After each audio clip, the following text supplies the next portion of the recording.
2 शिवसेना झाल्या, तर 2023 मध्ये एका राष्ट्रवादी काँग्रेसच्या 2 राष्ट्रवादी काँग्रेस झाल्या।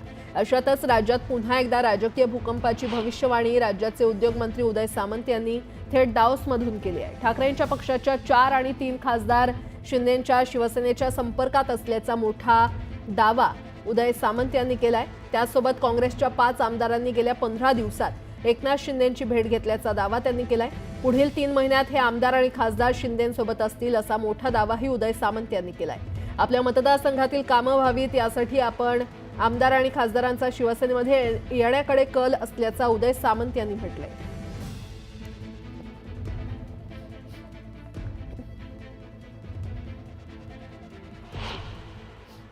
माननीय राज्याचे माजी मुख्यमंत्री शिवसेनेचे मुख्य नेते आदरणीय एकनाथ शिंदे साहेबांच्या नेतृत्वावर विश्वास ठेवत युबीटीच्या 4 आमदारांनी, काँग्रेसच्या 5 आमदारांनी आणि युबीटीच्या 3 खासदारांनी मागच्या 15 दिवसामध्ये माननीय एकनाथ शिंदे साहेबांची भेट घेतलेली आहे। याचा रेकॉर्ड देखील आहे। जवळजवळ 10 माजी आमदार युबीटीचे हे माननीय एकनाथ शिंदे साहेबांच्या संपर्कात आहेत।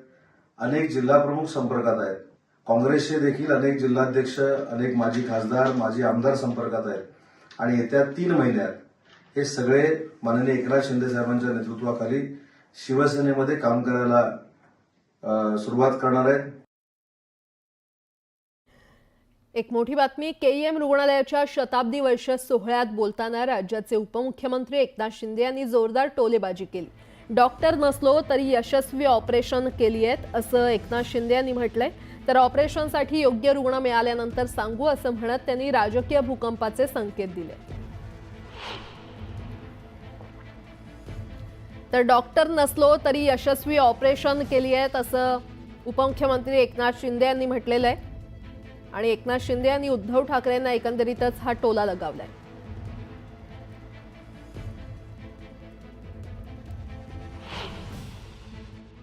ऑपरेशन करण्याचा काही मानस आहे का? कारण उदय सामंत म्हणलेत की उभाठा आणि काँग्रेस पुन्हा एकदा फुटणार आहे आणि अनेकांचे प्रवेश तुमच्याकडे होत आहेत, अनेक जण तुम्हाला भेटून गेल्याचे विद्यमान आमदार आहेत। त्याचा अर्थ फक्त राजकीय का काढता? राजकीय ऑपरेशन आहे का? तसा रुग्ण मिळालाय का तुम्हाला? तुम्हाला जेव्हा रुग्ण मिळेल तेव्हा सांगू, तुम्हाला कल्पना देऊ। सोमनाथच्या मानेवर व्रण होते, पाठीवर जखमा होत्या, स्पाईनला दुखापत झाली, कमरेवर जखमा होत्या, पोटरीवरही जखमा होत्या। जबर मारहाणीमुळे त्याला मानसिक धक्का बसला। मानसिक धक्क्यानंतर सोमनाथचा मृत्यू झाला।